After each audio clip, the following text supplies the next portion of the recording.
आजकल अक्सर औलाद को ये बड़ी टेंशन होती है, ये केस बड़ा आता है कि सर जी, अब्बा जी ने एक भाई के नाम पे ये प्लाज़ा लगा दिया है, बाकी हमें कुछ भी नहीं दिया, तो ये चैलेंज करना है, तो उसको क्यों दिया है?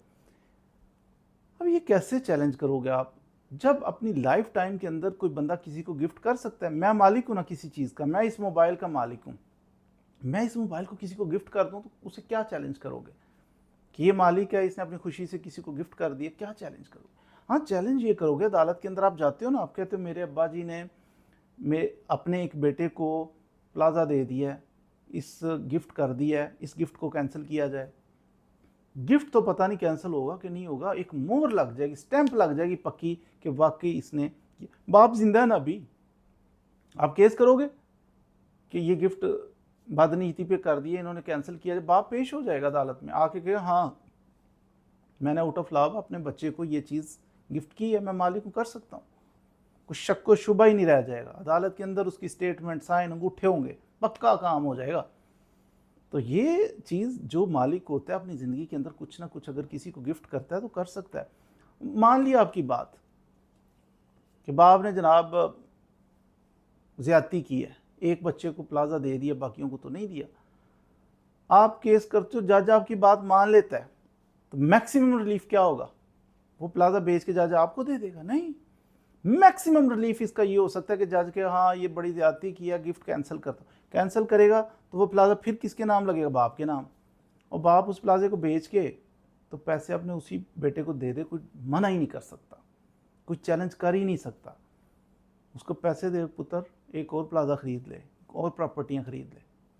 अब वो जो नई प्रॉपर्टियाँ ख़रीदेगा वो बच्चा, तो वो तो ख़रीदी ही उसने है, तो आप फ्यूचर में भी कभी चैलेंज नहीं कर पाओगे। हाँ, इसमें थोड़ी बहुत गुंजाइश जो निकल सकती है वो ये है कि बाप फौत हो जाए, उसके बाद बच्चे शोर करें कि अब्बा जी ने ये किया है, ज़्यादती की है महरूम करने के लिए।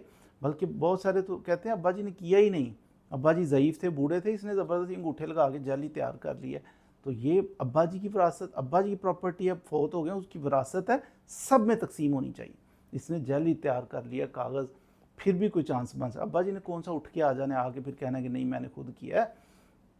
अब्बा जी की बदनीयती भी है ना, तो उन्होंने ट्रांसफ़र कर दिया, तो फिर भी उसको अदालत में चैलेंज करके वो खातर खा नफ़ा नहीं होता उनकी लाइफ टाइम में।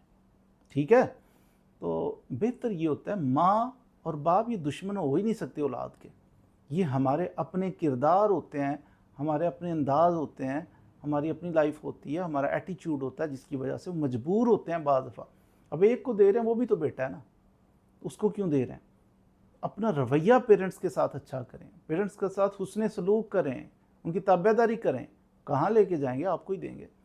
तो जब वालिद या वालिदा मजबूर होकर ऐसा कदम उठाते हैं ना, तो वो ज़रा अपने किरदार पे, अपने रवैये के ऊपर गौर किया करें, बजाय उनके ख़िलाफ़ केस करने के।